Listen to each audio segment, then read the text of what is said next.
the flag of the United States of America and to the republic for which it stands, one nation, under God, indivisible, with liberty and justice for all. We have no revision to the agenda order, no student participation. Would anyone like to address the board this evening? Sparse hall tonight. Will be a chance later on. Moving on, no unfinished business. Right into new business, a whole plethora of, first we move to the calendar for, we have a motion to review, a motion to review as first reading the proposed calendar for the 2018-2019 school year. So moved. Second? Second. Tom, lead us through the discussion of this once again, please. Sure. If you please. As you know, with the state task force recommendations, as far as a correct uniform regional calendar with 5 floating days, we basically, this that used to be a debate has kind of been taken out of your hands in many ways as a debate. There were some districts that were leftovers as holdovers. I know Farmington had a February vacation this year. That's their last year. Next year, they adopt the correct calendar. So this is actually for the 18-19 school year. But there's nothing specific that jumps out except for one thing, and that is the April vacation.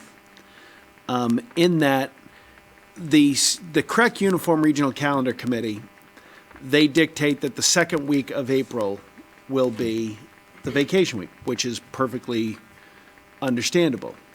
The only thing some would question is, well, why wouldn't you bump it back to the third week? Because then Good Friday, which is typically a holiday, would be folded into that week. We asked CREC if they're considering any change. They don't have any official position on it yet. They haven't released their 18-19 guidelines in across state, but the assumption is, since it specifically says second week of April, that this would be the calendar. If it's changed and we wanted to come back and revisit the calendar as we did earlier this year, we could always revisit the calendar as a board discussion. The 12th being the last day of school at that point, the question about snow makeup days if needed, we always put on like 5 snow makeup days afterwards in diamonds. That doesn't mean that that's the most you can have. I've had that question come up before. No, if we had 7, we don't want to fill in all of July in triangles necessarily, or diamonds. But in addition to that, there also is, in our calendar, we have 182 school days for our students. 180 is the maximum, which gives us leeway in case we win. As we did, people forget now, but the year of Snowmageddon, we were in the last week of June, and you can't go into July, the statute says. So at that point, you'd be looking at April vacation or Saturdays. And we have had to go April vacation, I want to say not April vacation. We had a 1 day of school in, I want to say, 04 or 03 on a Monday of April vacation. So it wasn't well attended necessarily, but we did have it only for seniors because they need the day for graduation. So Remind us traditionally when you all make the call for last day of school. April 1st is when we make the call. Now, if we're confident, because I've already started getting those phone calls from people, we can get them in advance. And I understand that people make plans for when they fly in. Right now, we've only had 1 snow day. We're pretty comfortable around that week of when it would be. But still, if you get a 2-day whack of snow in February, a back-to-back day, that could affect things. So at late February, early March, we seem clear into the next 10, 14 days. So hopefully we can make that announcement earlier than later, but we'll see. So just to be clear, this is for the 2018-19, so not next year, but the year after that. And also, this is our first reading. And as Mr. Moore said, we can always amend this in months ahead. Please, sir, we got Mark and then Carol. So, Tom, the argument with April be second or third week, it's a reasonable argument. What are the, I mean, so we adopt their calendar, but do we still have some flexibility to make those calls ourselves? And what are the ramifications if we just do that anyway? The ramifications aren't, I mean, there's the possibility of a clawback of funds. Would they actually do that? I doubt. I don't think I'll go to superintendent jail if you didn't. But the understanding being, this is part of regionalization and shared services, so that, we've had a math program that we talked about with Simbury doing common planning on days that we're both in. A lot of districts do uniform days off. We don't do that because we have Wednesdays, but a lot of districts had last Friday and even last Thursday as days off for professional development. So they try to do that in common. So, in fact, to stay in compliance, there's 5 days of play. We're different in that we also have the Jewish holidays, so that brings us down to 3 days of play. I don't think it would be a big deal. The problem would probably, the biggest issue would most likely be with our teachers and those that have families and that their children, their own children are off different times than they're off. So that's And we also have hundreds of students that go back and forth. Absolutely. So that to make uniform other- scheduling, it's much less disruptive for those families, Absolutely. right? Yeah. May I just ask, first of all, you said that we have 2 of those 5 flex days are the Jewish holidays. Good Friday is also a flex day, is that right? I just wanted to make sure I understood. And the second question is, if it is moved by CREC into that next week, that would gain us a day of school. Does that mean that school would end a day earlier or in June, or how would that work? Yeah, considering that it's basically always the Wednesday, the last Wednesday in August is the start now, the day that you would gain would be the last day of school would move back a day Move- to the 11th. To June 11th, that's what I meant. Yeah. Okay, I'm just curious. I don't anticipate that happening from what, I've talked to a couple people and they said, no, it's going to be the second week. Yeah, no, I just wondered how Yeah. it worked, the schedule worked. Okay, thanks. Anything else? All those in favor of approving as a first reading the proposed calendar for the 18-19 school year, please say aye. Aye. Opposed? The ayes have it. Moving on. Motion by Tammy Exum, Michelle Greenberg, Martin Danowitz to approve reviewed policies 3310, 3320, 33, I'm only doing this once. 3330, 3420, 3430, 3431, 3440, 3410, 3412, 3413, 3514, 3520, 3531, 3540, 3541, 3550, 5520.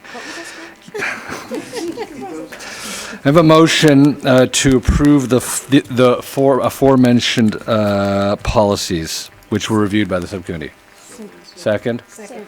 As for those also curious, the names of said policies are in the book. And thanks as always to Mark, Cheryl, and Tammy, and all those involved, Dr. Morrow, et cetera, for their work on this. I just have to commend these folks. I mean, this has been a much more robust examination of policy reviews than I've had in my 5 years on the board. So my hat's off to everyone. I second that, absolutely. We're making quick pace with this. I really Yeah. am genuinely impressed. So there you go. There's actually, we've hit a milestone. This is the first time in 10 years that the entire book has been reviewed. It took 10 years to review the book. And we now are starting back again. We had a little celebration. Yeah. It's like the roof of KP. It's like the roof of KP. Fake champagne. Yeah. You begin when you start again.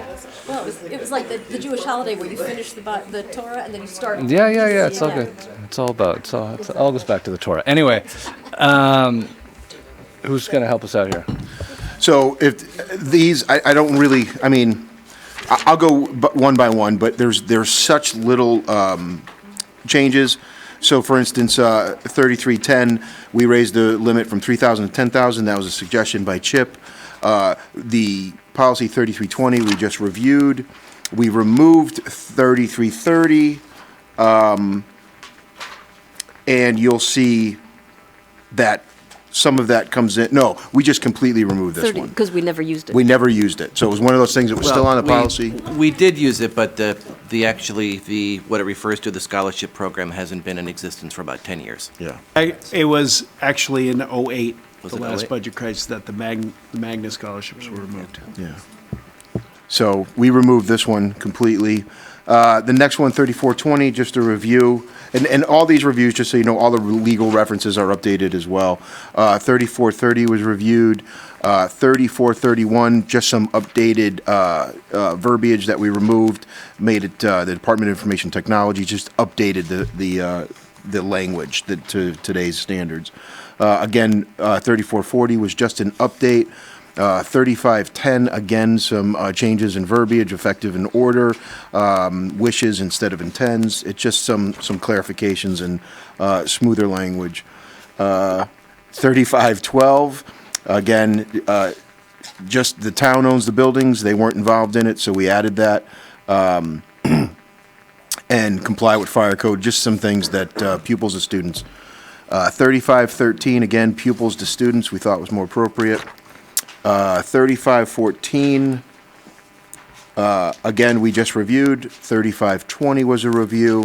And when I say review, the policy committee, the said experts, the subject matter experts in each of these all reviewed them to make sure they were still applicable.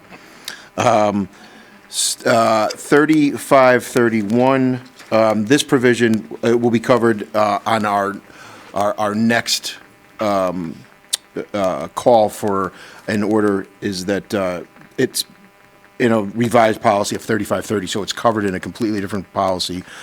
So we removed this one. 3540, again, some of the students to pupils. We updated handicap pupils to disabled students. And we also added some verbiage in paragraph 4, again, taking out handicap and adding disabled. But just small changes again, but appropriate. So that was updated with the verbiage. 3541, this again is going to be covered in 3530. This is part of that property and casualty insurance. 3550, again, a review. 5520, this was also just a review, except for the bolded highlighted under alcohol and drugs, unless otherwise required by state statute. That is conclusive of those. If there's any questions, I can certainly, or anybody can answer them. Any questions for our policy committee on the first round? I know that. I actually know have a that- position, I mean, I have a question for myself. Yep. I believe it was Carol who found this. In 5520, I just want to say that there is a typo, and I don't know if it's in the original or just in our packet or what, but just to clarify that tobacco includes but is not limited to. I just want to make sure when it goes into the book that it's correct. And that's, right. thanks, I believe, to Carol. All right, we'll make that correction. All those in favor of approving the aforementioned policies, 3310 through 5520, please say aye. Aye. Opposed? Thank you. The ayes have it. Moving on. You can pass on. All right. Thanks again, you guys. All right. So a motion to approve the revised policy 3530 for a first reading. Have a motion? Second? All right. So 3530, property and casualty insurance. Take it away. Okay. Good.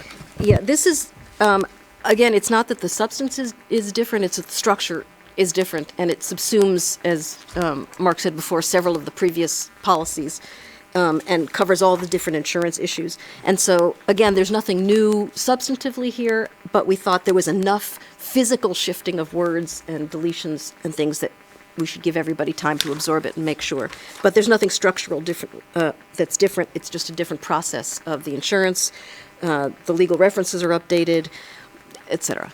This has actually been crafted by our risk management group as well, and so they felt that it was comprehensive and included the other pieces that we folded into it. That's what I was just going to ask. I would assume that someone vetted this and said, this is the coverage that we need in order to operate without. Yep, this has been written by our risk management, cleared by council. Okay. Good. With appreciation to the risk management, timely since we were just discussing them last time, so appreciation to them, thank you. Any other questions, edits, concerns for this first reading? All those in favor of approving as a first reading the revised policy 3530, please say aye. Aye. Opposed? Thank you. We are moving on with haste. Staff and communications and reports. As always, our great pleasure. Superintendent Moore. Okay, so we discussed during the summer and as we were planning for this year, the difficulties that we'd be facing in the budget, and I think that it's safe to say that we were right, and but we didn't expect it. And the governor's proposed budget was announced after our last board meeting, so. Well, it seems like we've been talking about it forever, and I certainly have been talking about it to a lot of people. It is appropriate, since it was the day after the last board meeting, to reiterate that West Hartford was particularly hit hard in the governor's proposed budget with $14.5 million cut in educational aid to the town of West Hartford directly. That basically comes from an $8 million cost to the pension. That is being, a third of the teacher's pension, as people know, are being put onto towns. We have an $8 million cut in our ECS grant. And what wasn't included in the paper and they initially reported, and people still sometimes aren't, because they took some of that ECS money and put it into a special education grant where it seems as if we were getting $6 million, but we lost the $4 million in the excess cost grant that we have. So excess cost, just as a reminder, any special education costs that are more than we cover the first 4.5 times our average student cost. So basically, for us, that's $70,000. Overage of that, a certain percentage, right around 71% this year, we get reimbursement for. As you know, that aids in planning, and the costs won't necessarily go beyond a certain point. This is especially important for small districts. They took away the excess cost grant, replaced it with a special education grant, so it's easy for people to say, but you're actually getting more money. But you're not, because that money really just came out of the ECS grant. So in the end, $14.5 million, and everybody at this table wants our cities to succeed. We know the importance of having a vibrant, healthy Hartford for West Hartford. But as I said, and I testified yesterday at the State House, and as I said, we also need to support aspirational communities like West Hartford, where people are moving.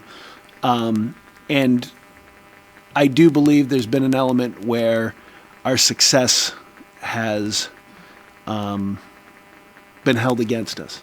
The last question asked to me by a legislature, and I couldn't respond, was, well, during these times when you haven't been getting ECS funding, both your high schools are still nationally recognized, aren't they? And I said, yes, waiting for a follow-up, and didn't get one. So there is that perception you're doing fine that I think does exist. I think West Hartford's restaurants, I think the center of town, I think people visiting, I think people don't see all of West Hartford. And that's something that I definitely think is out there. And, that special education grant, we got $6 million in that special education grant. Hartford got $60 million in that special education grant.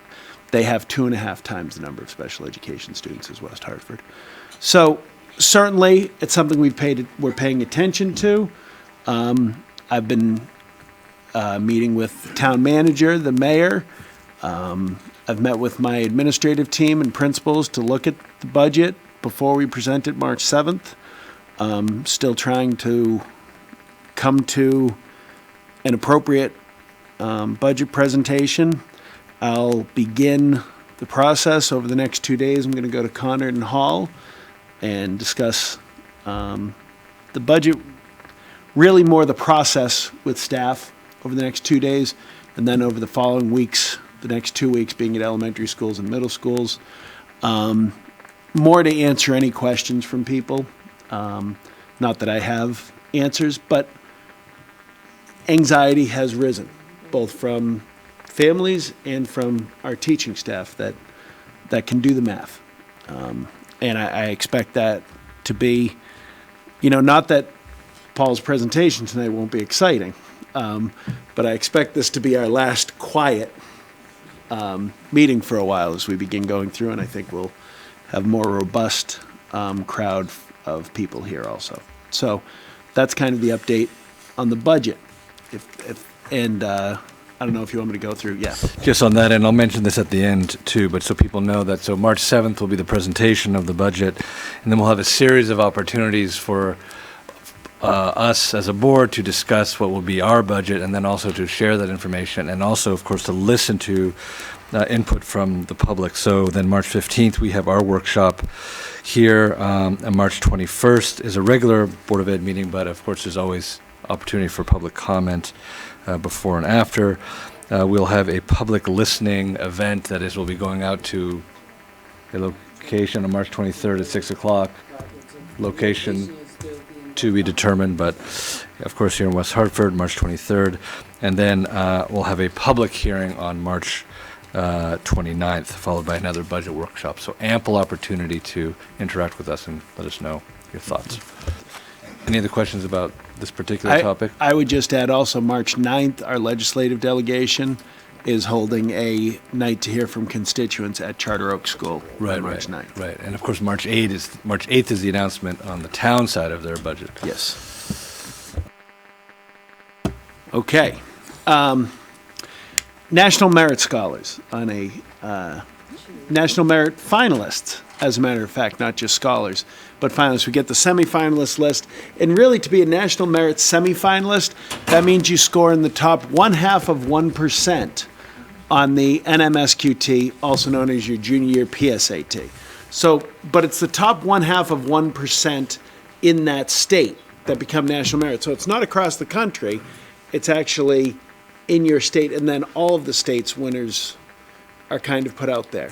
Connecticut has the highest average composite score of any state to make the cut to be a National Merit Scholar. Semifinalists.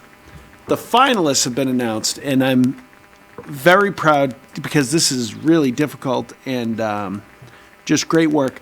We have 2 National Merit finalists from Conard, Michael Pekarsky and Yi Wong, which is just tremendous. Hall had a unbelievable, freakish year with 9 National Merit finalists. So West Hartford having 11 of them. Sam Bidwell, Coleman Glagovich, Lydia Henning, Yusuf Malik, Edward McManus, Grace Miller, Andrew Rosenthal Baxter, Cameron Tripp, and Dale Yu all get hearty congratulations and continue to provide evidence out there for us about the excellence of our kids, something that we know about, but that's a tangible proof. And I don't know if I'm stepping on your toes. Do you want me to talk about Hall's state championship? You can go. I thought you were going to say forgot to read my name for National Merit. I'm sorry about that. A girl can dream. That's right.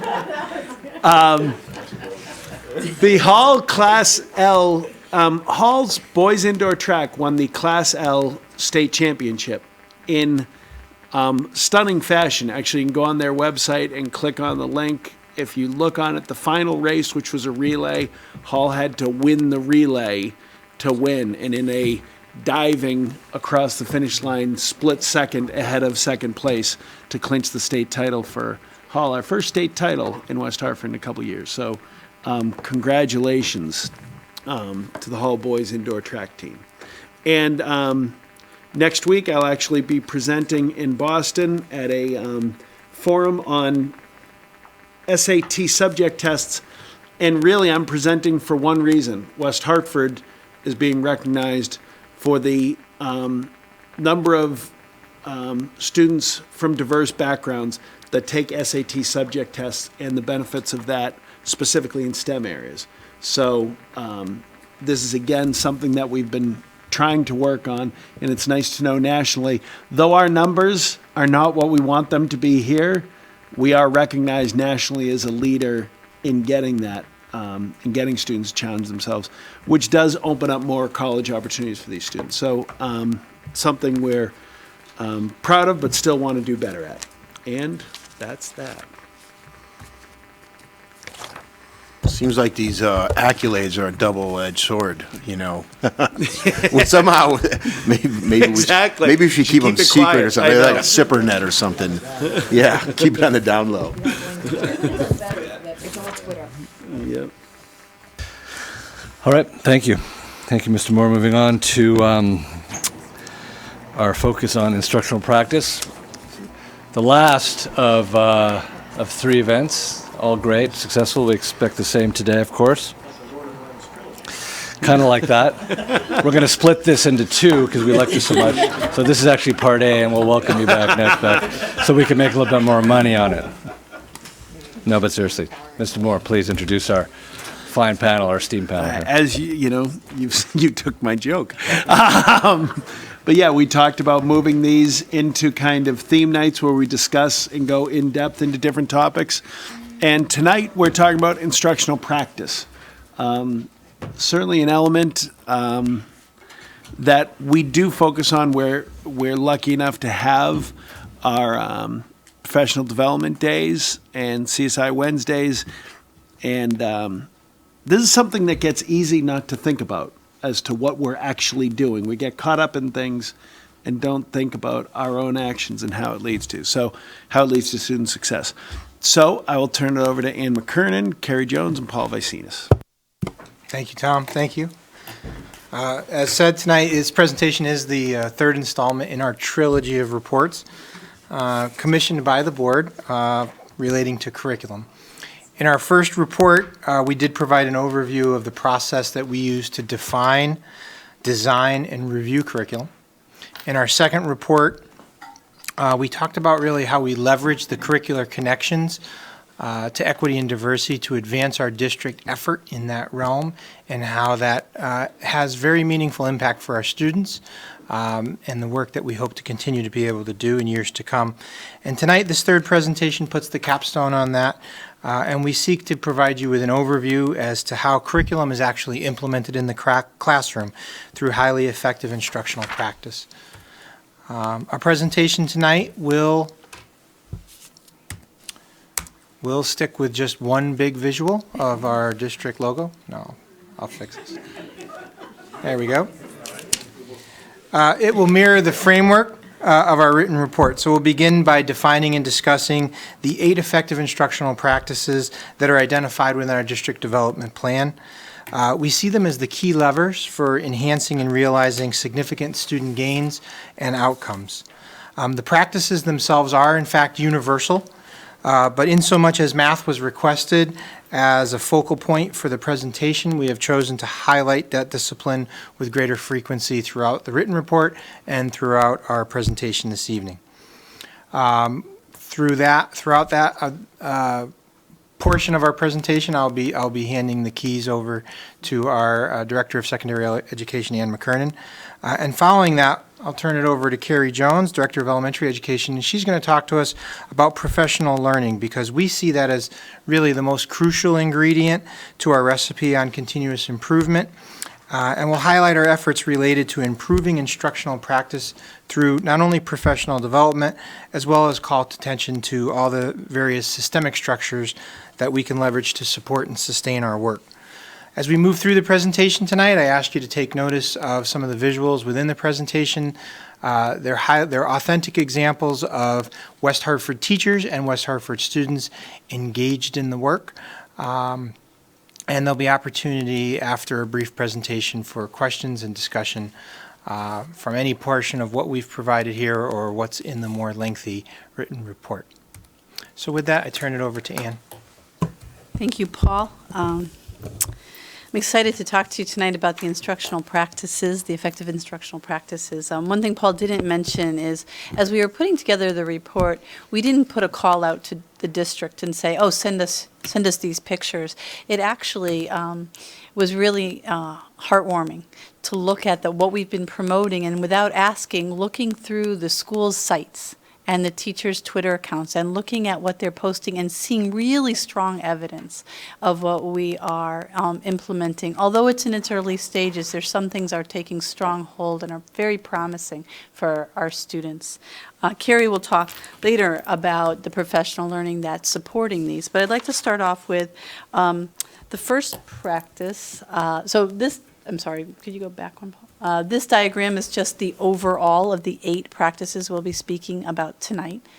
And then we can go to our first main practice, which is establishing goals to focus learning. We need to remember that learning is not a mystery. It should not be a mystery to our students. It should be very clear. And our teachers have gone to great efforts to make the goal, the learning target, clear to students. And that can be seen in statements, and I saw them many times on the different websites. They may be in the form of an I can statement. They could be in the form of students will know and be able to do, know, understand, and be able to do. Or sometimes teachers just post them as daily objectives. But they're not just what's posted. So the learning target should saturate the lesson, and often teachers will ask students to restate what they're working on. Or they may ask, where are you in relation to this target today? Or they may ask students to put these in their own words, or how today's target built to a larger concept that they've already studied. So this is a very key, important first practice. It's very important as students start to engage in higher level thinking that demands more cognitive load. And that leads us to our second goal, which is promoting problem solving and reasoning. Here, teachers are seeking to include problems that are engaging in their content and challenging for students. Oftentimes, teachers are looking for the non-routine kind of problems, not this step, follow this step, follow this step, follow this step, and come to a solution, but the problems that don't have one clear path, or problems that have actually multiple solutions, or problems that have multiple solutions where some might be more efficient than others. These are embedded all across our grade levels and schools. Another feature of the problem solving is to often make it collaborative, so that students can experience the joys and the challenges of working as a group, because within these practices, we are also trying to build habits of minds in the students that will serve them well as they grow as learners and as adults. And certainly working as a team through challenging problems is an important skill we hope to build in them. As the students are solving their problems, they're often showing their work in various formats, and that actually leads to our third strategy, which is to present information in as many formats as possible. You'll see students working with different manipulatives or seeing one concept in many ways. And that really, when a child can see and explain their thinking using words, pictures, visuals, graphs, charts, it really adds multiple ways to understand that concept, and it adds a level of depth of understanding that isn't as easy to reach in one way. We also know our students come with lots of different abilities and learning styles, so it's very important that this concept is one of our effective teaching practices. As we move on to our fourth practice, we really want to hear from our students. Hearing what they say is crucial to understanding what they know and helping them move forward. We want our students to be active learners, and to ensure that we must provide them opportunities. On this slide, we see about 8 different common practices we've seen around the district, from a simple think to yourself, pair with a partner, share, square with 2 to 4, small group, and then share large group. Engaging students in discourse, so the students own the conversation as much or more than the teachers, is very important. I'm going to share, and Paul's going to click on a little video for you. Maybe a little hard to understand because these are really genuine, authentic clips. They weren't videoed and edited, but we just had to show you what we're talking about. This particular example is from a numbers talk video where children, young children especially, really benefit from speaking what they're thinking as they're doing their math. So, Paul? I knew that 50 plus 50 was 100, and then I added. I already knew 9 plus 4 is 13, so I added 110.92 and I got 120. I know it was difficult to hear, but I will just tell you, the little boy said, I added 15 to get to 100, then added 10. I already knew that 9 plus 4 was 13, so I added a 110 to 13 to get 123. And I just love him sharing with his buddy about how I don't know the larger problem here, but talking about his thinking, his strategy, what he already knew, and how he needed to get to his next point. That's just one example, but you'll see a variety of different methods used to engage students, from Socratic seminars where students may come to the table with pre-prepared notes where they have to provide evidence and a point of view, to some of the very informal conversations they're having. But to get to really meaningful discourse, teachers have to pose purposeful questions. And I think this has always been one of the heart of teaching, right? Is posing that question that really stimulates thinking. So teachers are focused on designing these purposeful questions that, to create questions that beg to be answered, things that need to be uncovered, that don't have a simple answer. The questions often that have a simple answer are not interesting. You answer the question, you move on, but those questions that have layers to unpack as you're thinking. And teachers also work on refining their questions to keep student thinking moving forward. Instead of ending when the student answers a question saying yes or no or right or wrong, but adding to that, what else can you say? What else is evidence of that? Does someone agree for another reason? And involved in this strategy is also the idea of the wait time, or what I like to call the think time. That's so important in the classroom. Providing that time after you ask the question to let it sit. Sometimes when an answer comes out right away, it stops our thinking. Oh, I'm off the hook. I don't have to answer this. But providing that wait time or that think time to let the answer or let the question really sink deeply into the student's thinking. Our next strategy, our sixth strategy, is really building a fluency through conceptual understanding, which is a beautiful example of this is in mathematics, when we have procedures that solve problems, but yet we still need to understand the concept beneath that. And we often see students, if they're racing sometimes to solve a problem, they can get frustrated easily.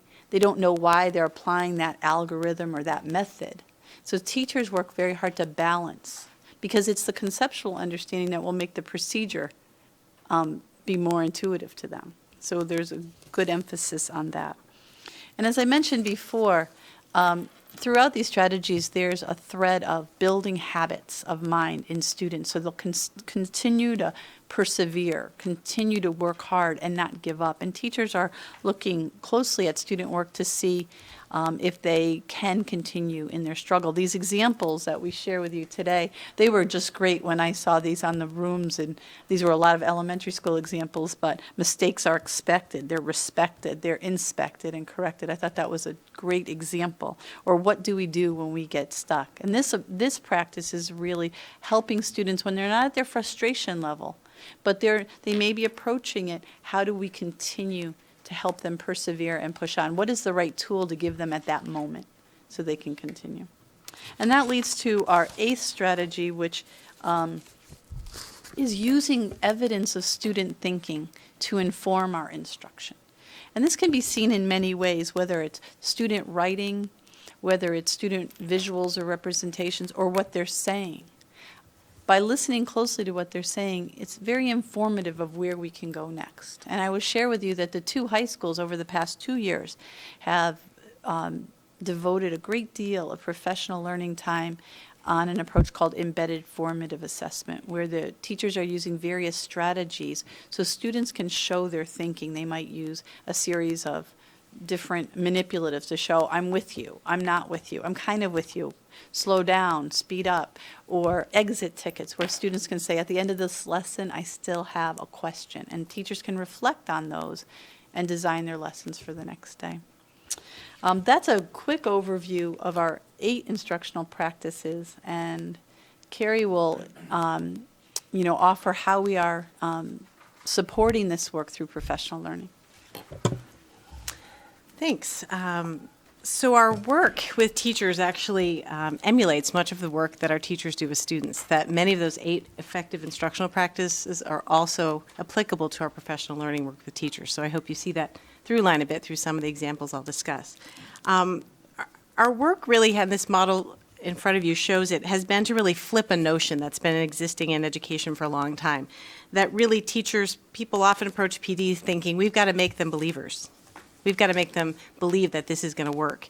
And this notion in front of you here is really a shift in our thinking with advice from experts from across the country, from within the district, from feedback from our teachers, that the best professional learning really informs the instructional practices Anne mentioned, that the professional learning provides a direct link from that professional learning session to teacher practice in the classroom.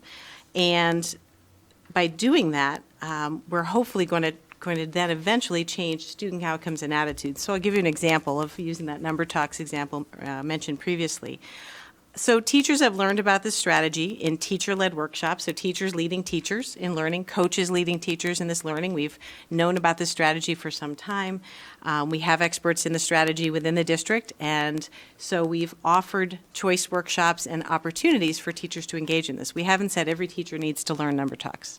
We know it's a good strategy. We're offering that professional learning.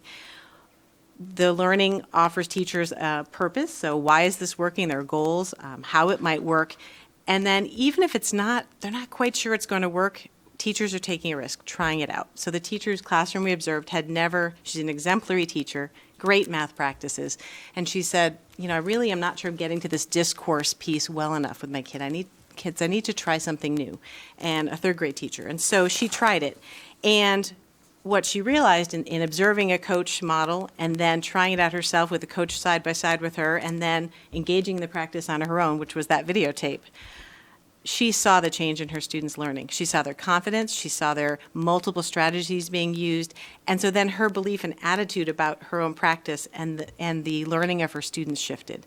So with this model, we're really looking at influencing the student outcomes, teacher practice to lead to student outcomes to then shift attitudes and beliefs. And the beauty of this idea or concept of professional learning is it's self-fulfilling, because now I've got this attitude of I'm a learner. I'm a continuous learner as a teacher. This is an exemplary teacher, tried a new strategy. She's going to now try perhaps a different strategy with a different group of students. So it's self-fulfilling. It feeds that true cycle of continuous improvement in our teachers.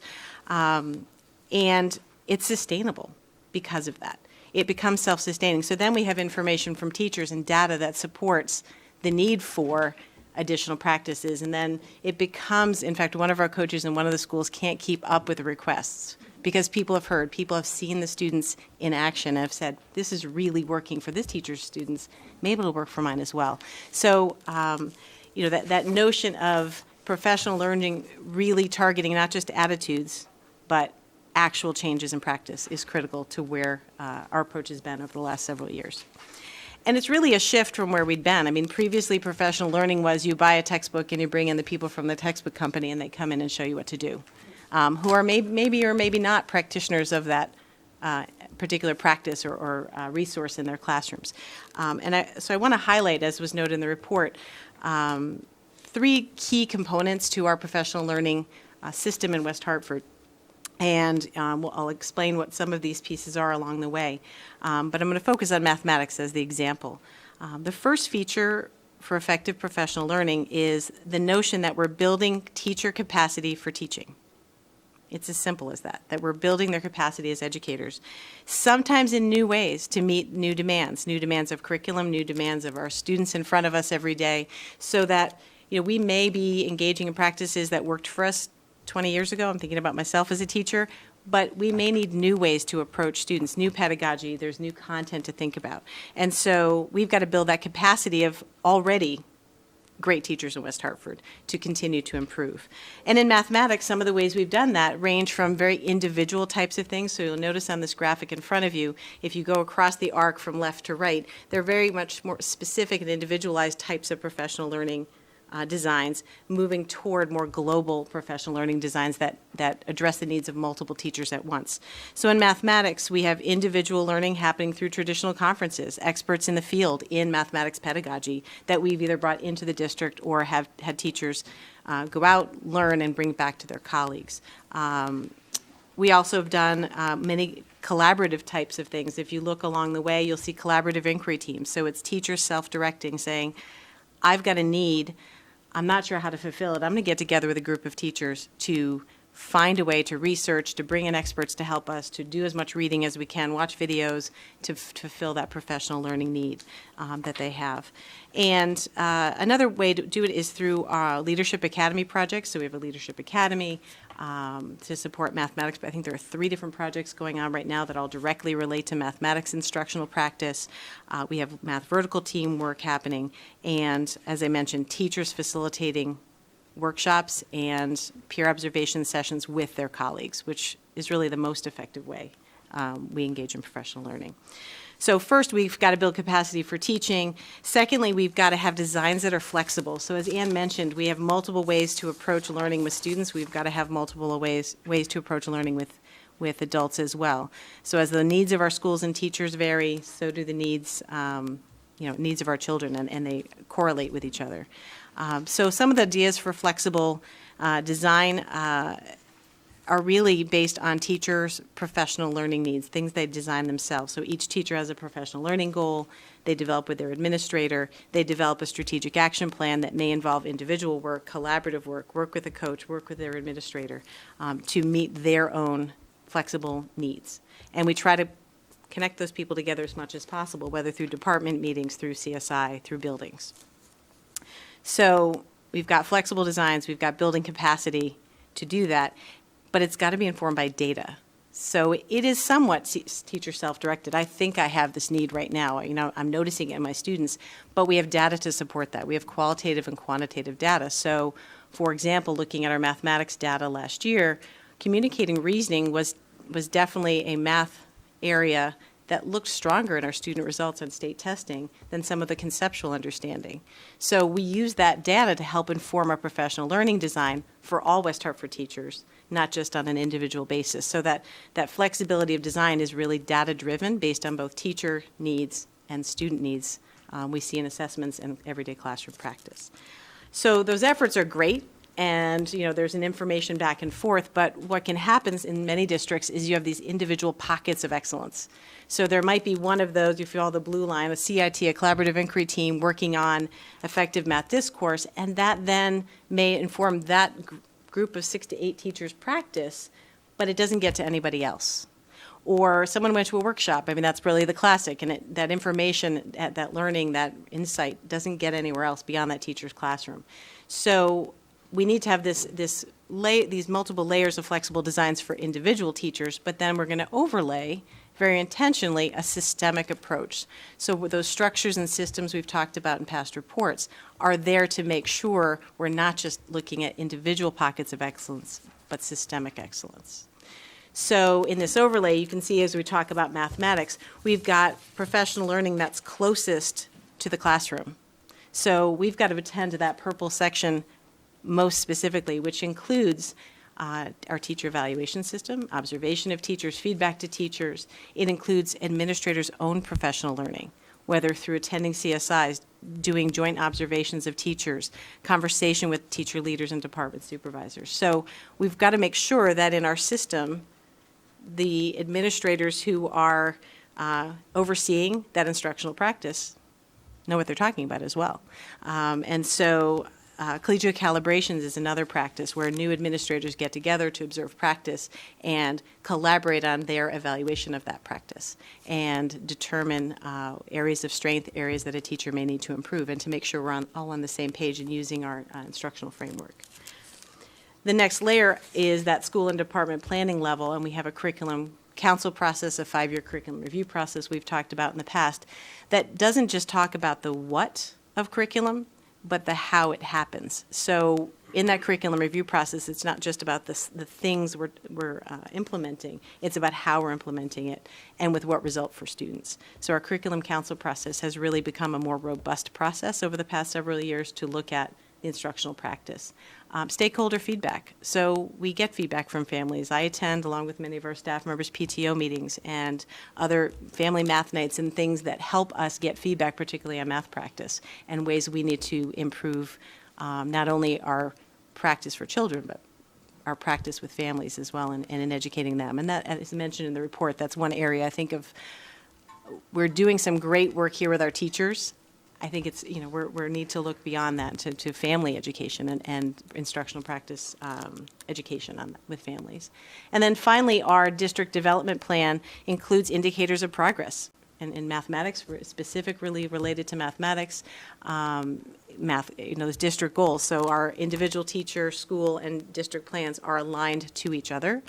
And our Professional Learning and Evaluation Committee is the group that holds our professional learning accountable. So they're a group of about 50 to 60 educators across the district, and they meet roughly 4 times a year. We talk about our structures. We literally, and they said to us once, you actually read all that feedback that we give as teachers, and we really read every ounce of that feedback to make sure that what we're doing in professional learning, not only do we see in results for children, but we see in that positive attitude and systemic approach for our teachers. So, in conclusion, as Ann said, the instructional practices to which we hold our teachers accountable are those to which we hold ourselves accountable, the 3 of us and any of our teachers, leaders involved in professional learning, that we need to set clear goals, have multiple models, flexible designs, so that our teachers can be working at their highest capacity and working with children. Thanks, Carrie. So hopefully that sort of highlights how we're attempting to take really what's defined in these 8 instructional practices. As I said, they're universal, but they were born out of the National Council of Teachers of Mathematics in terms of what were the specific shifts that needed to happen in mathematics instruction to bring mathematics instruction nationally on par with instruction that you see in other areas. It's not uncommon to think about inquiry in science or to think about making claims and supporting it with evidence within a social studies.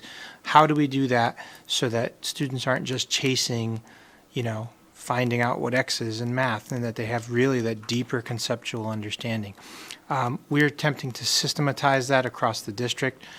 Those practices that you heard described by Ann, that you heard the systems that Carrie described, how we're providing professional learning on an individual level, and then we're working within the system structures to really immerse our leadership to make sure that they're providing feedback along targeted practices that we're providing them professional development on as leaders, and basically sort of funneling that back through the PLEC and pushing it through the professional learning channels. So hopefully that gives you sort of a glimpse as to how we're attacking the problem so that we can move away from just curriculum writing that we had been involved in for many, many years based on the volume of change that needed to happen to now, well, how do you implement those changes to really get the desired outcomes? So that concludes our formal presentation. We open it up to questions and discussion. Thanks so much. A couple of comments and perhaps a question embedded in that. First, let me say that one of the benefits of, for me, and Cheryl, you may share this, working on the board, is I've really learned how to be a better teacher myself because, as I've said repeatedly, at the university level, we don't have this kind of training. We're just sort of thrown into the deep end and we write and we research, but there's no, so I really appreciate this kind of work and from learning from you all and from teachers in the classroom, the kind of rigor and thoughtfulness and preparation personally has been wonderful. It's also given me an insight into the kind of broader world of the district and how this, in particular, the work that you all do and our teachers, is really the kind of quiet, the real work is being done, right? I mean, all this other stuff, there's not a lot of glitz here. I mean, this could be, from one perspective, kind of dull but this is really, really where the rubber hits the road, right? And this kind of work in the classroom and how this impacts our kids. So I appreciate that. Another thing I'll say is I had the pleasure last week of speaking in a U.S. Gov class at a Hall, wonderful teacher, great class. And the teacher said, I came from a neighboring state. Let's keep it unnamed. And there we did this, we received textbooks and we were told what to teach. And here I'm designing my own curriculum. And in that light, it strikes me that not once did you all mention the Common Core. Not once did you mention state mandates, right? If we had this conversation 5 years ago when I started, this would have been the conversation, these things coming from above. You discuss it at the end of your comments, but it's clear that we've owned it.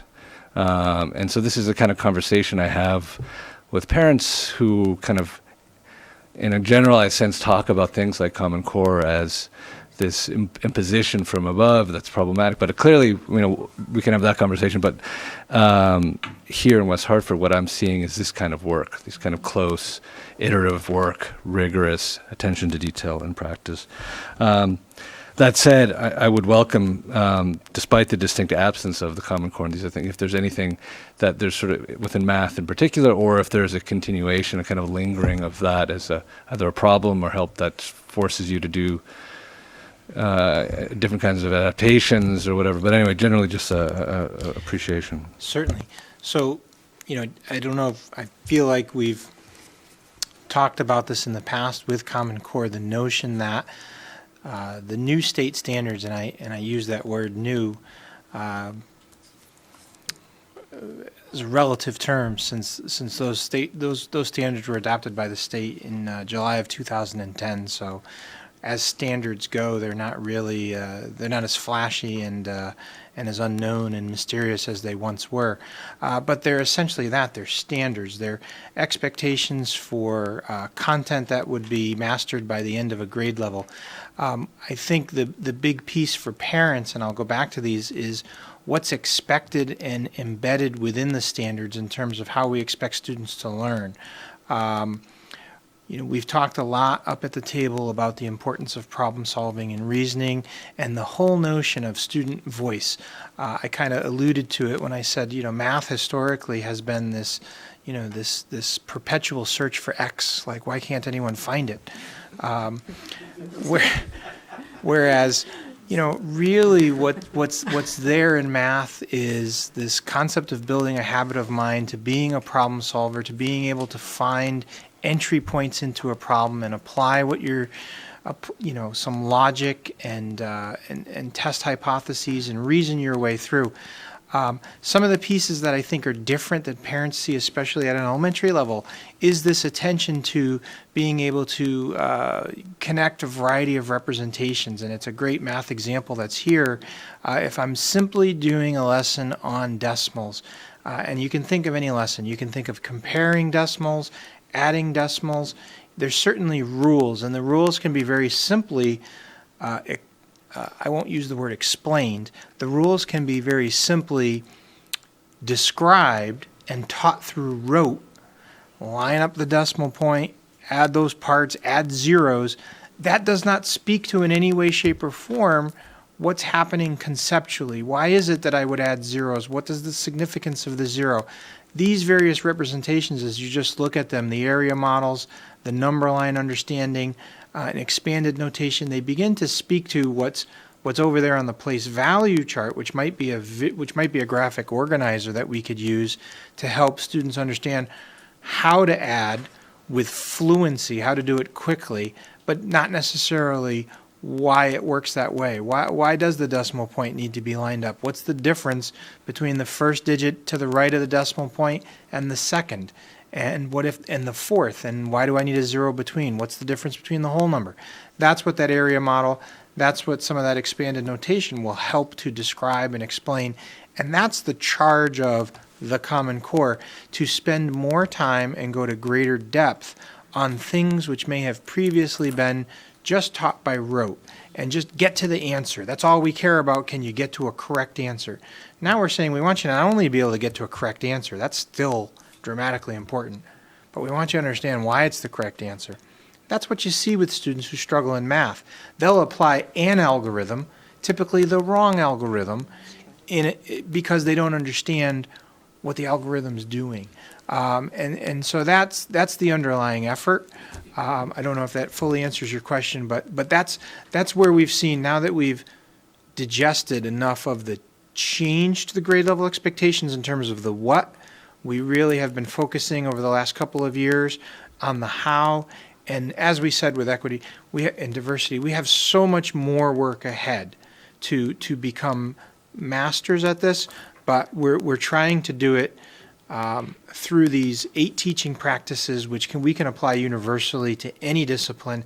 And if we can have the language consistent, the expectation consistent, the look-fors consistent across different disciplines, that's only going to help our staff gain momentum and become even better than they already are. And they're doing, as I think Ann shared, evidence of what they're doing was easy to find, and that's a great positive first sort of glance at this large scale. Go ahead. No, go ahead. One thing I'm thinking of as you're speaking is this is the shift for bringing in the parents and educating the parents. Because you're right, we were taught how to, this is the answer. And don't ask me why. You know, I just know this is the answer. And now they bring this home and they have this whole way of thinking. It's deeper and it's representing this. And it's like, okay, I know how to get the answer for you. I don't know what that is you're doing, though, in between to represent it necessarily. And I see in the report you talk about that parent piece. I think it's essential in having those math nights, having different math challenges. I see that it come home, and that's something we do at the elementary level. But I think that is a challenge for the parents to really shift in their thinking, and it's very smart to have opportunities for the parents to come into the building, have different materials going out, because that's where a piece of that will be. It's frustrating when you don't really know how to help at home, but there are different links and YouTube, different things to learn and educate the parents on different ways of solving. So I think that really is a part of the work as well. Yeah, I'll admit I have some mixed feelings about this, and it's not that I disagree fundamentally with the approach. I mean, I think the structure as it's applied to math is very interesting because it helps them understand where, if they do make a mistake, how they can reverse engineer it. But at the end of the day, a number is a number is a number, and maybe it's just the old school in me that I've just looked, 110 plus 13 is 123. I don't need to break it down any more than that. But I do like the structure as it probably can be applied into history, into science, into English. And I think that's where you really need to be able to provide some reasoning behind an answer. I mean, I know whether it's in graduate school or even in the workforce, I mean, you just can't be asked to go find an answer to a question and provide the answer. Like, well, how did you get there? What assumptions did you use? What sort of opposite tacks did you take? So I think, I'm not questioning the approach, but sometimes when my son brings home homework from school and I'm watching him jump through hoops to get to an answer that I'm like, it's that. And I'm not calling you guys into question. Just understood. And I just take opportunity just to respond that that finality and that statement of outcomes, the idea that the answer is the answer, that's still there. That expectation within the standards exists, and at specific, and it's especially at the elementary level, the grade level expectations to build to what I'll call automaticity, just knowing the answer, is delineated for addition facts, subtraction facts, multiplication facts. As you move up the grade levels, it's very clearly defined what those mastery level expectations are. It's a question of, I think, how long do you marinate to get to a deeper understanding, and part of that is in an effort to use math specifically, to unlock mathematics for a greater percentage of our community, because they're, growing up, as much as that 110 and 23 is going to be that number, there are those folks who have, adults who will say, well, I wasn't a person for whom math came quickly, so I just let it pass me by, like my dad being able to program a VCR. He's like, I'm good, my brain's full. We can't allow that, in the 21st century. So so the length of time and the measures that we use to try to engage a greater number of students in the population to understand what's underlying those answers. Because what also happens, even with kids who are pretty good through their elementary years and into their middle years, there's also that history of kids who would eventually hit a wall because there came a point when computation wasn't enough. And in order to get into that pre-calculus and that calculus and those higher level math courses, there had to be some conceptual underpinning and understandings that, and I was a kid, I just got it. I never knew why I got it, I just got it. And it took me a long time as a teacher to be able to find ways that I could get to more kids who didn't get it automatically. And that's what we're after. Can I just jump in here a second? Because it seems to me that the issue of 113 plus 10, whatever the number was, I'm not a math person, thank you. Are you sure? Is not a question of, it's obviously 123. It's a question of, if you had a problem and the answer is 110 and 23, how do you, or whatever it is, 110 and 13, how do you know that that's what you do? Do you see what I mean? So I'm trying to invent a problem out of my head, but the point is that it's not just learning how to add in multiple ways. It's figuring out why you're adding in this particular case, as opposed to something else, if that makes any sense. If I may, Cheryl, a perfect example. I need to add 1/3 and I need to add 1/5 and 2/5. So I add the numerators, I leave the denominator alone. I need to multiply 1/5 and 2/5. I multiply the numerators and I multiply the denominators.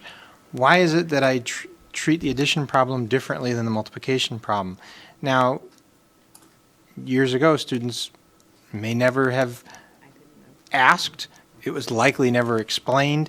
And it's fine when you can get to the right answer, but I can tell you that I've taught many a ninth grader who struggled with remembering what to do, and it wasn't good enough for me to say, come on, now I've told you 10 times. When you multiply, you do it this way, and when you add, you do it this way.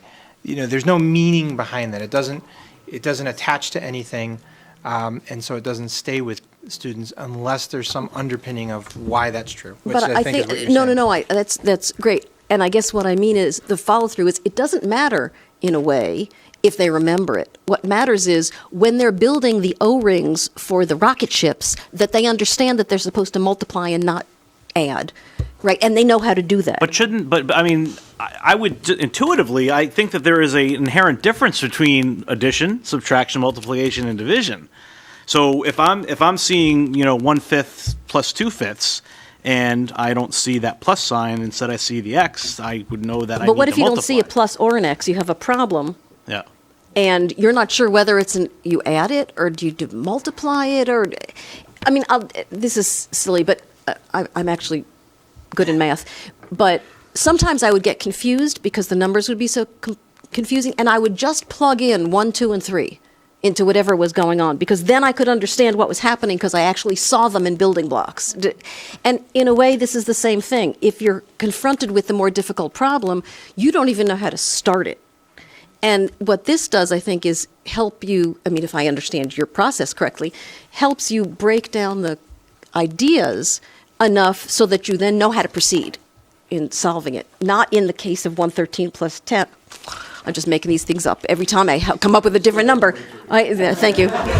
You see the way that Sarah, works. help us out here, please. Save us from ourselves, please. Bring it on home. So kind of connecting to what everyone was saying, from a student perspective, I guess that's what I'm here for. So when I learned the number line in kindergarten, first grade, whatever, I mean, I knew without the number line how to get from, just myself, I knew how to get from 3 to 6. And I didn't need to look at the number lines to be able to look at that, which is, good job me. But then, so at the time, it could be seen I'm sure when my mom or dad, they were looking at me doing my homework, they're like, why do you have to keep drawing out the number line? You know how to get from 3 to 6. But then when I was taking pre-calc, so then flash forward a bunch of years later, I actually had to make the same number line from kindergarten again, because then we were using on my own, not with the teacher instructing me to make the number line, but because I kept getting all the integers all mixed up. So I had to draw the line on top of my test and, use my fingers and do the kindergarten style. But we wouldn't learn that type of teaching in 11th grade now. But I mean, again, I hear what you're saying, but I just wonder, is it a function of a person being less or more detail oriented? Because if you know, It seems to me it's a function of a differentiation of learning. There's Yeah. not everyone's a Jay, not everyone's a Sarah.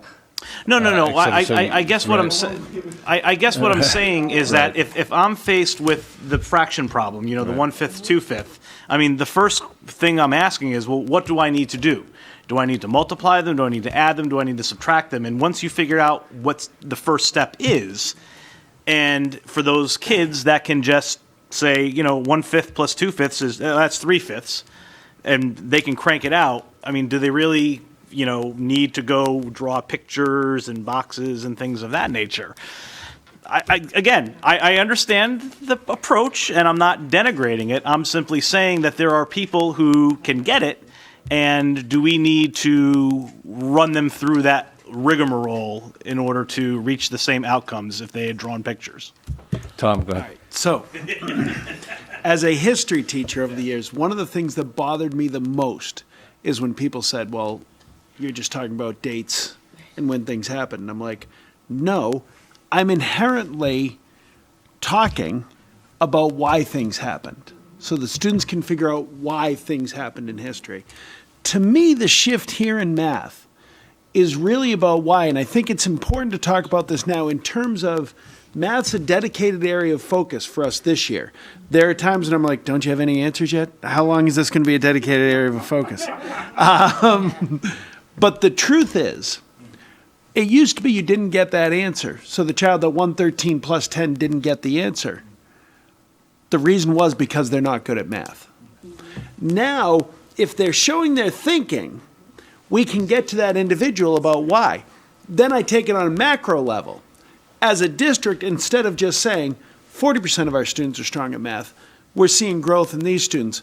Breaking it down further into the pieces is really using that question of why from history into math. And it's one of those things that I always want to talk about with people about the ancient Greeks and math, is that math was philosophy.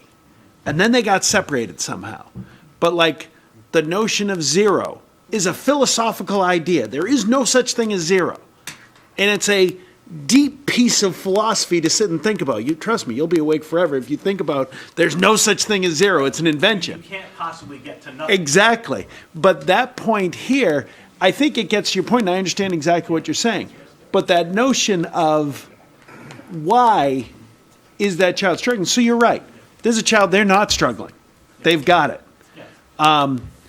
But this is that differentiation you're talking about where, okay, well, why is it? And so for that student that is exhibiting, they can do this on multiple levels. Hopefully we're getting to the point with differentiation. Okay, here's another set of problems, and you illustrate it that way.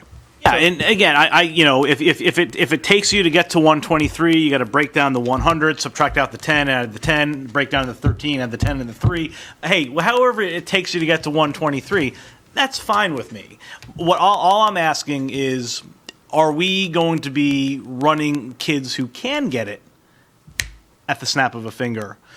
Are we forcing them into a process that they don't necessarily need, and not discounting the process as it's applied to other areas? Like, to your point, Tom, I don't think in history you can just say July 4th, 1776, and boom, you're knowledgeable. I mean, you've got to understand the whole run-up to it. I get that.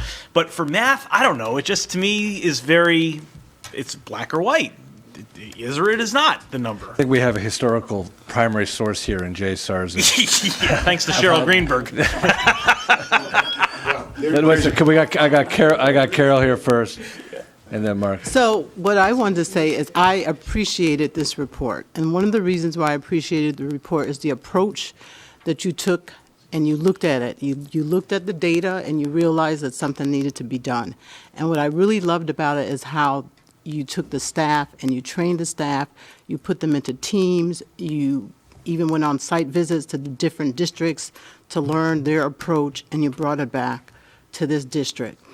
And when Tom talked about the why, I have 2 children who are weak in math. And what's interesting is when they kind of just, shut down. And I'm saying, you could do it, just think about what you're doing, you can do it. Oh, it's gone. You know, there's just a block there. And what I really appreciated is when you showed the different models. Because in the elementary years, that's when it starts. That's when you begin to build, and then they build their confidence. So that as they advance to middle and high school, then it's like what Jay is saying. But if some reason, if you don't have that base, it seems like you're lost, and then you have to backtrack.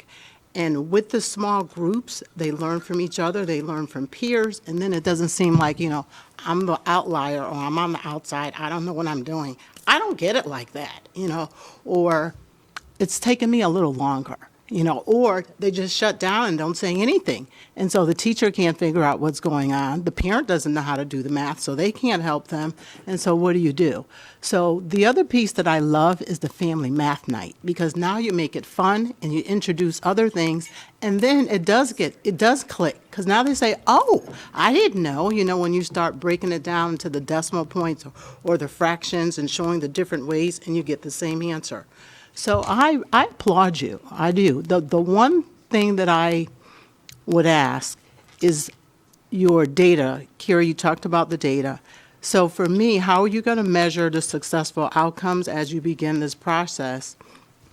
And the pre and the post, that would be interesting, especially since you have your teaching staff in terms of the leadership teams and how they're working with different schools and families. I'd be interested to learn, you know, the positive impact and the final outcome. Sure. So thank you. And I think some of the data points, you know, we talked at the board retreat, we talked about what our different indicators of progress will be for the district development plan. And that's, you know, there's different pieces. There's achievement data certainly that we get, and that's on the student learning outcomes themselves. But then that softer sort of measure of the progress on instructional practice, which is a teacher skill, and how do we assess teacher skill? And certainly that's, you know, Carrie's pointing at different opportunities that we have, you know, specific to the teacher through their evaluations and outcomes, and then externally through the teacher evaluation and development. Carrie mentioned briefly some of the CLEGIL calibration, which is calibrating all of our administrators to have the same set of look-fors and to have expectations for, you know, what's the most important areas they want to key in on in an observation, and what's a consistent picture of high-quality instruction, and then what kind of feedback do we want to be able to provide teachers based on evidence that's been collected, and making the teacher see it, because it's not about giving them a grade. It's about pushing their practice to that next higher level from wherever they are.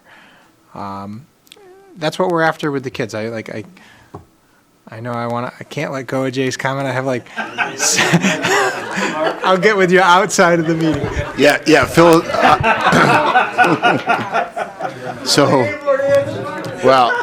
Philosophically, I tell you what, we can get to nothing real quick, right? So we can have that argument. Well, but honestly, I did want to have a little segue of that piece. I have my own question, but I guess, you know, you add the Common Core and the examples, and I appreciate them. I understand there's different learning tendencies. But that person, I guess I just want a simple answer. Is that person that gets it real quick, you know, the 123?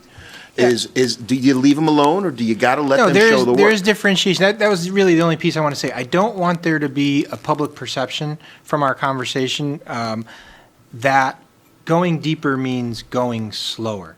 Going deeper means going deeper. When I think about addition, we've done addition to death so far tonight, but we really haven't. We talked about adding integers. Then you talk about adding fractions. Then you talk about adding decimal numbers. Then you talk about adding sign numbers. Then you talk about adding rational expressions like with the letters and the variables. As I go through all of these different things, when it was taught to me as a student, it was 10 different ways. But here's the truth. There's only one rule called addition. So if you don't understand it at a deep level, you have to learn it as 10 different things, and that's where the eventuality as a student hits the wall. Sarah gave a great example where she went back to something in her own mind, a number line, a geometric. She had the smarts to do that without it being a part of instruction. We're trying to make sure that we can create that same opportunity, that students go back and say, hey, I understand this at a deeper level, and I can apply it as problems themselves get more complex. That's the short answer. But do you penalize said student for not going deep?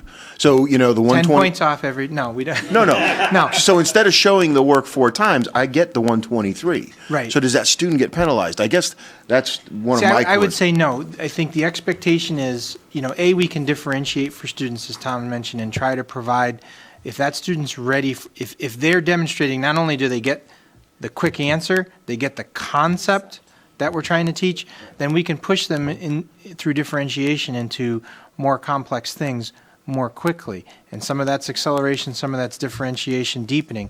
I wouldn't say they're penalized, but I think that's the first step, is to understand we're after more than just a fast answer to an individual problem. We're after a conceptual understanding.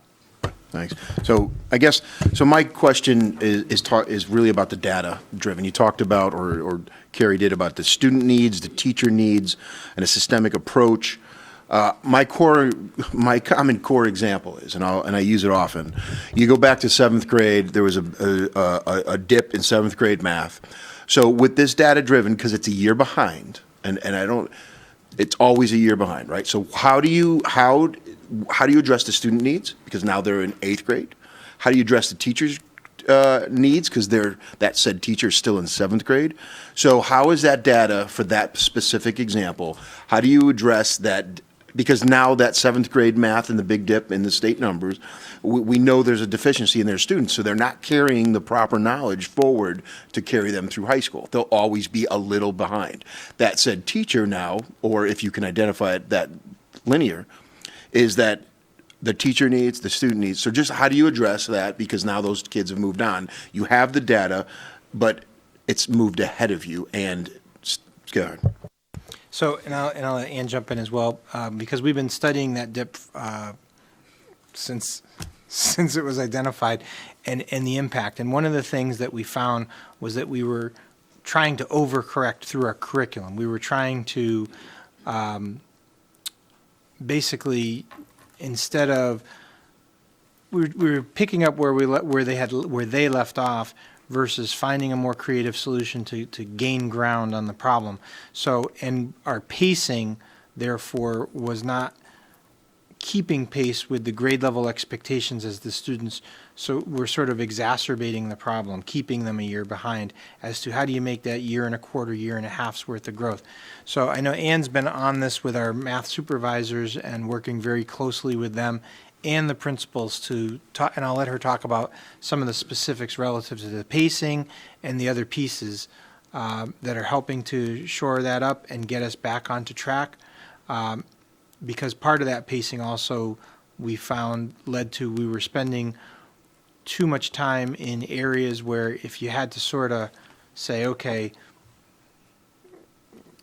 students are not yet demonstrating 300% mastery on this, I'm going to keep plugging on this. No, this is less important. I should be shifting my efforts over here. But why don't you fill in some of those blanks for me? Just in the answer, if you will. I know I used the math example because I think we kind of know it.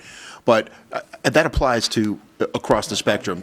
So if it's English or reading or, the process that you go through, I guess, is what I'm looking for. Not specific, that was a common core math problem. Well, I'll have Ann jump in, and then I can have Carrie talk about really interventions, which is another technique that we use for that with individual students in other subject areas.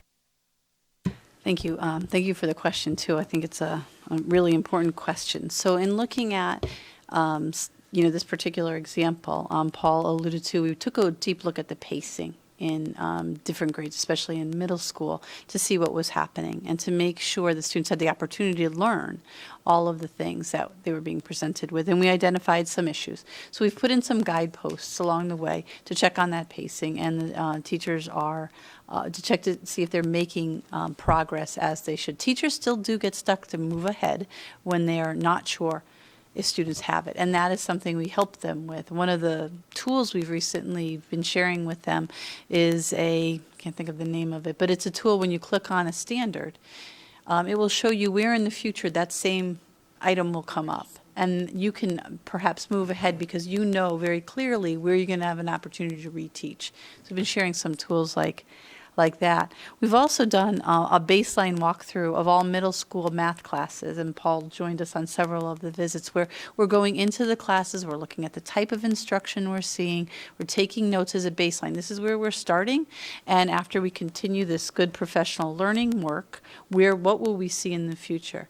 Will we see more of the collaborative problem solving, more time devoted to that? Will we see more clearly defined objectives? What can we expect in shifts in practice if we take a baseline now and then after a certain amount of professional learning take another baseline and provide feedback to the teachers? We've looked at our pacing guides. We've incorporated these baseline walkthroughs in all the middle schools, and we're about to start them in the high school next month. So we'll see. We'll do a walkthrough of at least grades 9 and 10 math classes in the high school. It's hard to hit the whole high school in one day. We've also gone on some site visits to some districts that have made some good progress in this area, and we're learning from them as well as with them. What was their process? What did they prioritize? So those are some other data points that I think are worth noting. They are not hard data like numbers that we're talking about, but the percentage of time that something is devoted to, or what kinds of instructional practices are we seeing in classrooms. And then we hope to do those regularly, providing teachers with feedback of if we're gaining towards our goal and our vision towards the math.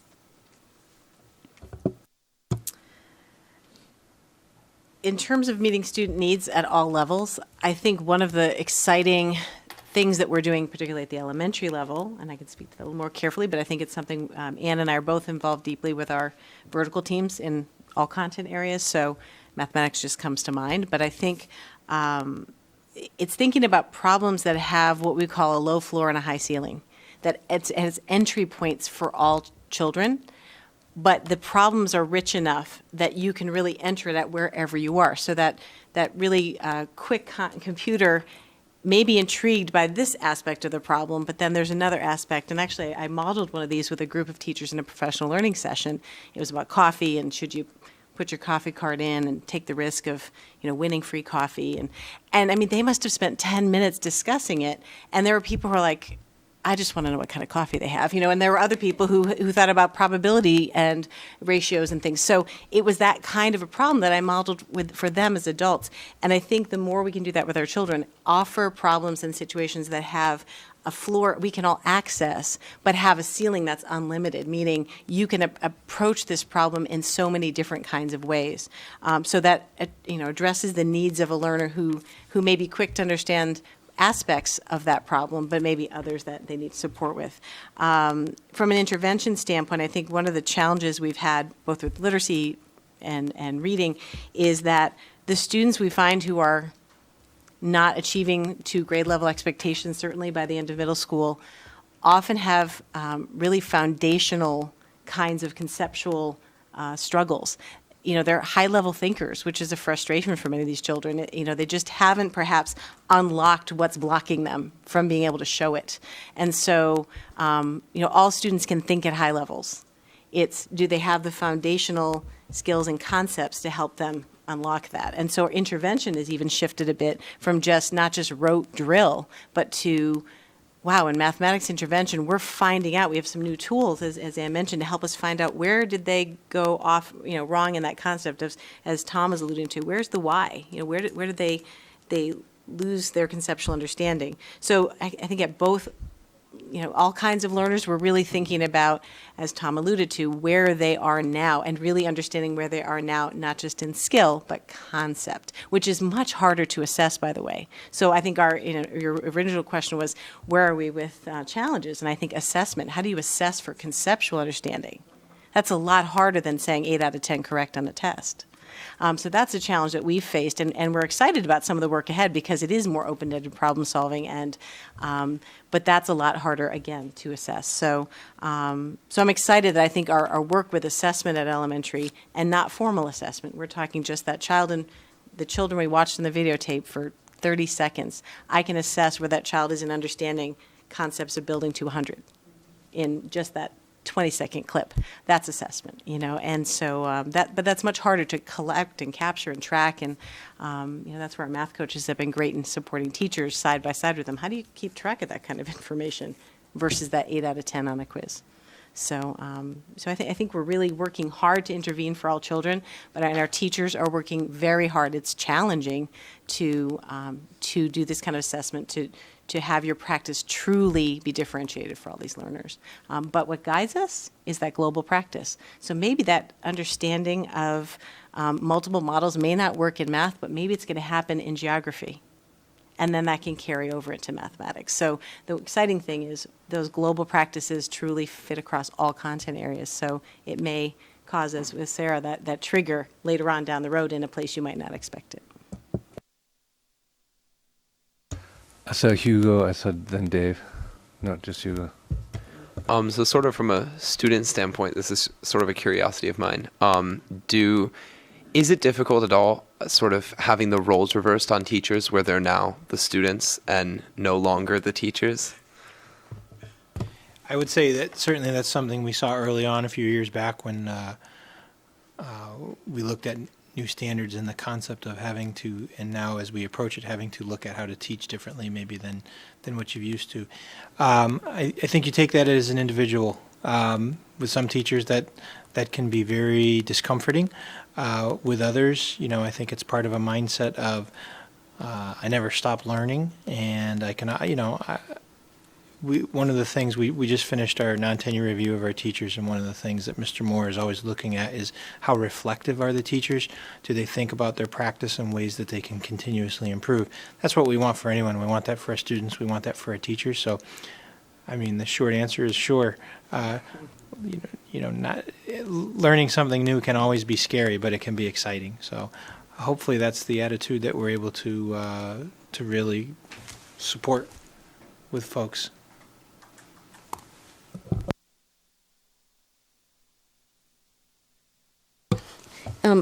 First of all, I just wanted to say that as a teacher, I understand what you're saying.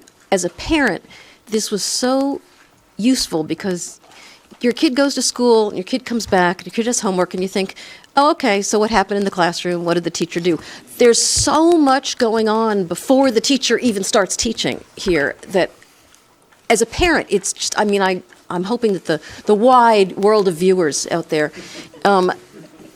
is in fact paying attention, because it's so unbelievable what's actually happening behind the scenes. And I think parents, again, me included, even as a teacher, don't always see that. And so I appreciate making visible what's been invisible. I also, because we are moving towards budget season, want to say it's also important because I think when the time comes to make budget decisions, the question is, well, why do we need X, Y, and Z? And sometimes X, Y, and Z are invisible to us. So the more you make things visible, the more helpful it is to us in terms of making decisions. I had two sort of larger questions that I just want to ask. And the first goes back to do we let people who get it just move on? And I have to say, by the way, I was smart enough that when I didn't get a foundational question, I just ignored it, and I could, and I got away with it. And then later, when I actually needed that foundation, I got into trouble. So that's part of the reason to make sure people do it. But anyway, I think I've said this before, but when my daughter was having problems keeping up, the conversation moved to the mastery model. And I'm pretty sure we've talked about this before, but the idea that if you have 15 homework questions, but then you have to do all 15. But the mastery model is if doing 3 correctly shows that you got the idea, then just do the 3. And that was great for her, but that led me to wonder, why isn't everyone just doing the 3? If they get it. In other words, so that gets back to, I think, both Mark and Jay's question about mastery. This is a wonderful concept to say that people can come in at their own level and, go as deep as they want. But the fact is, I think there's still a lot of do 15 problems. And if you get it after 2, fine, you still have to do another 12 or 13. Just seeing if you're awake there. I did see it's a number line problem. Thank you, because that's what I didn't get in the beginning. Okay, see. So I just want to. So one question is, these are wonderful ideas, are they in fact percolating down into real classroom practice, or are kids still having to do 15 problems even if they get them after 3? Like, what's the idea So, there? great question. Thank you.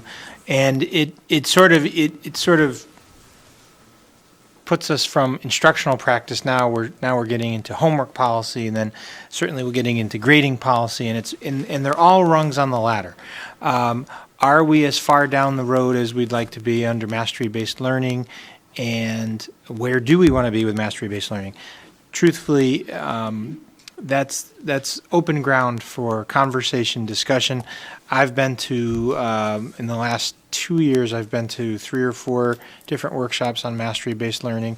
I know that Anne recently attended one. We've had some teachers in some departments sort of play with it a little bit, but it begets a lot of questions depending on what level we're talking about. I want to scale that back to instructional practice, and because as we talk about homework problems and getting it and some of the assessment structures, that's another great series of 3 or 4 reports that you can have us come up here and present next year, please. But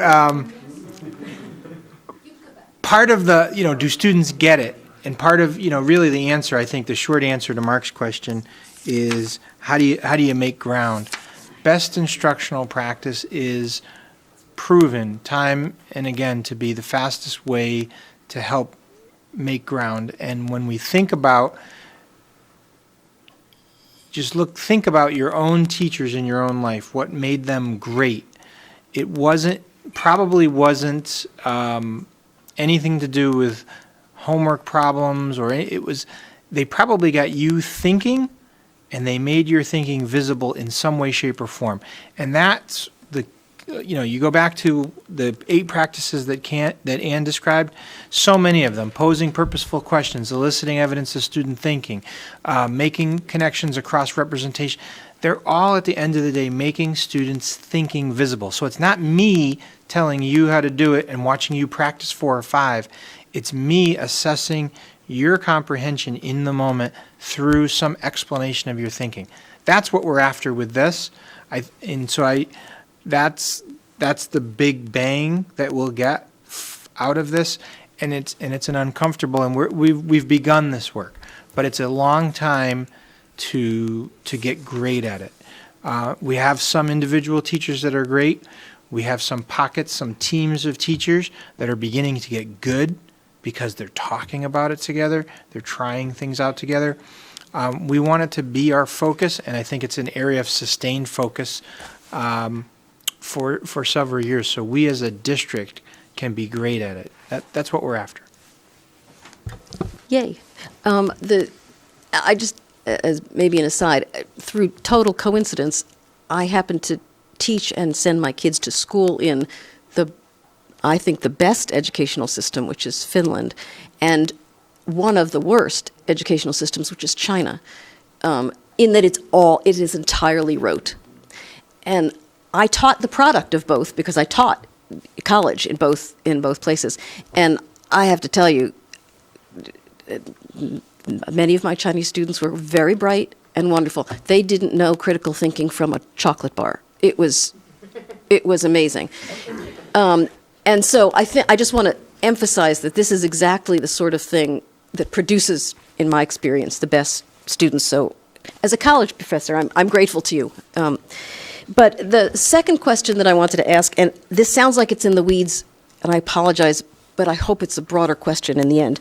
Because you gave us nice little examples, one of the examples that you gave, which is on page 28, for those of you following avidly at home, the narrative writing checklist. At the bottom of the narrative writing checklist, which is a list of goals, and students rate themselves, it says, and in very small print, I would say, as an old lady, under organization, it says, I wrote a lot of lines on a page and wrote across lots of pages. Now, I'm not picking on this particular thing, but I just wanted to say that I'm glad you have goals, but for me, that is not a goal. And so the broader question is, who's setting the goals that these kids are then deciding that they need to achieve? Because I learned it really soon in middle school, I think. The more you write, the better your grade. And I just wrote.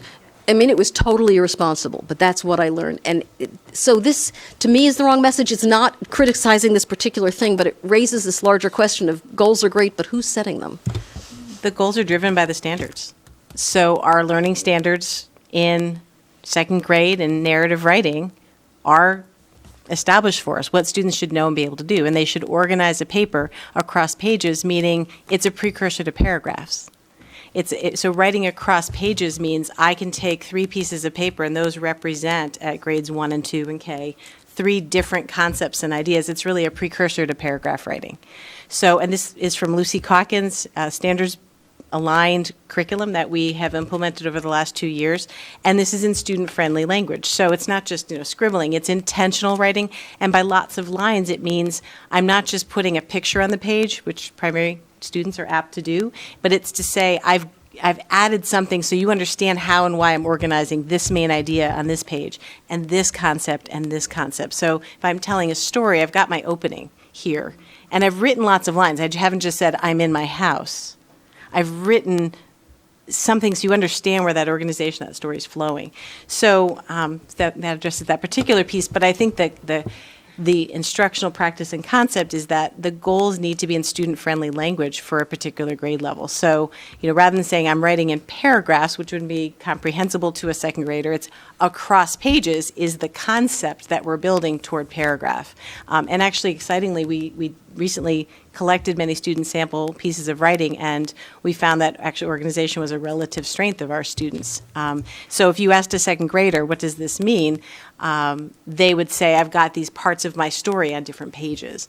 And writing story and understanding story in those parts is a critical standard at second grade, both in reading and in writing. Thank you, because I was a little alarmed. That makes much more. But now I understand at least the larger question, which is that the standards themselves are set by thoughtful people in a thoughtful way, even if they're not necessarily communicated in a way that I would immediately understand. Yes. Thank you. I thought this was amazing. Well, there you go. Well, thank you all very much. And thanks more generally for all 3 of these excellent presentations. Moving on to very routine matters. We have a motion to approve the minutes of the regular Board of Education meeting from February 7, 2017. Second? Second. Any edits, concerns?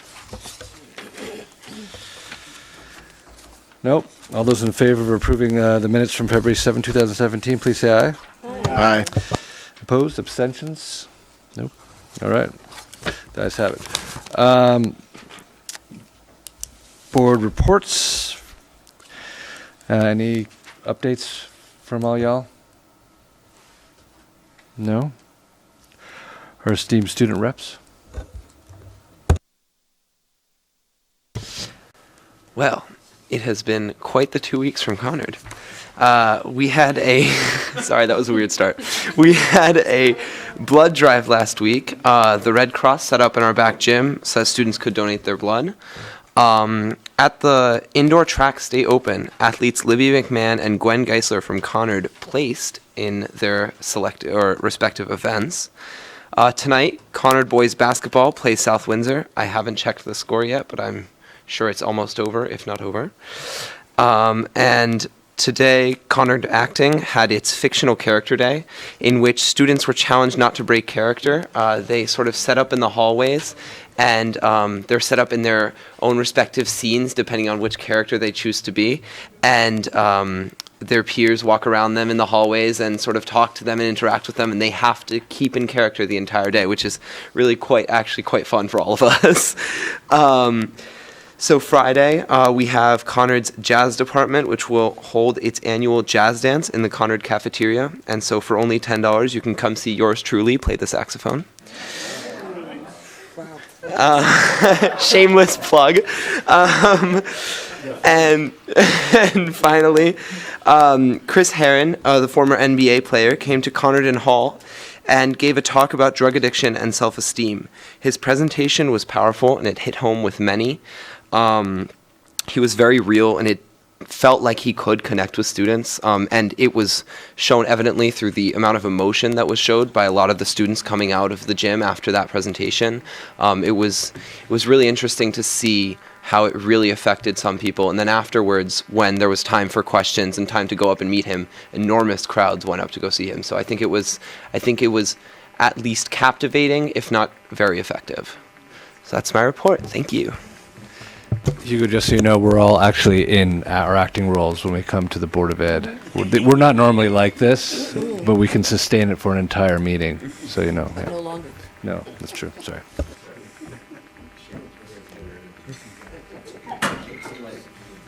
Okay. So same exact thing to say about Chris Herron at Hall. It was great.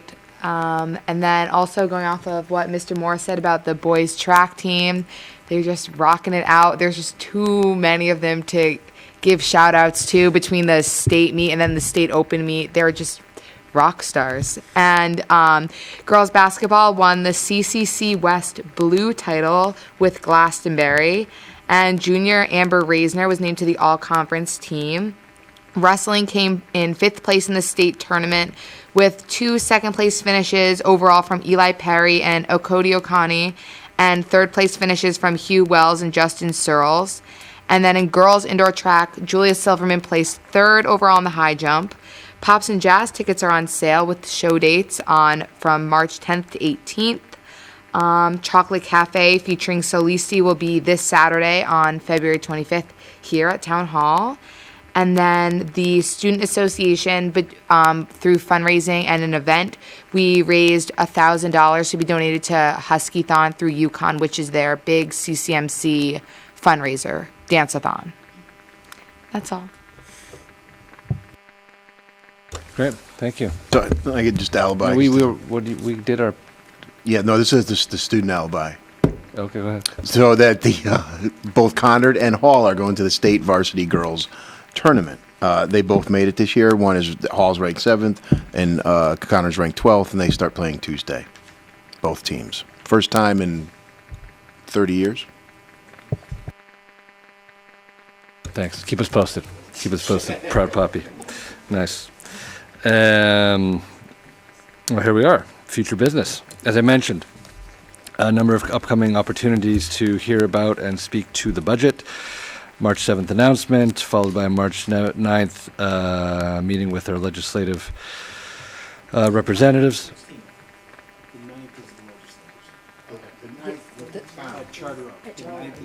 The 9th is with the town. Correct. The 16th is with us. Correct. There's a lot. Okay. Basically just camp out here. Just keep coming back. Yeah, we'll be here a lot. And then the 15th, the first budget workshop. The 21st is our regular Board of Ed meeting. The 23rd, to be announced the place, is 6 to 8 for a public listening, gathering information, responses from the public, followed by a formal public hearing on the 29th, and also a second budget workshop. And that'll be plenty for March. Any requests for future items? Yes. Just as a reminder, the March 21st regular board meeting may very well become a workshop. We'd still have a meeting, but that may be a very shortened agenda depending on where we are in the budget. So, Thank you. No future agenda items. Any comments from visitors? Where's Rick? Oh. And Chip also, yeah, it's true. I usually pick on Rick. Oh, please. Please. I'm guessing you know the rules, but please to state your name and your address, and you have 3 minutes to speak, and then we'll start throwing David things at Simon, you. 168 Westland Avenue. And in reference to the presentation that we were given today, specifically about the question of what happens to the students who get it after the 3rd time and not, and you guys were very diplomatic about it. Thank you. We're getting there. There's no doubt about it. I'm a teacher at Hall High School as well. Might want to say that.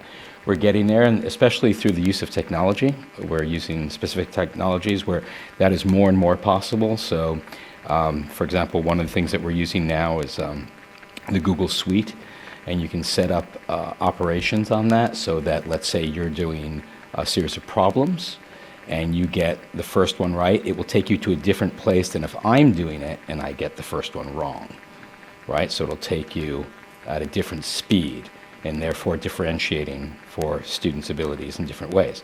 That's just one way that we can do that. Also, the teacher through formative assessments can also see that. But so to the first question of, is it possible to differentiate for those two different types of students in terms of homework? Yes, it is. But still, those practices are just beginning to be used. So I just wanted to elaborate a little bit on that. Okay. Thank you, Mr. Simon. Thanks very much. Welcome back anytime. No other comments? We have no executive session.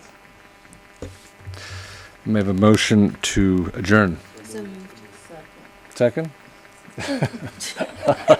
My one moment of power. All those in favor of adjourning the meeting, please say aye. Aye. We're adjourned.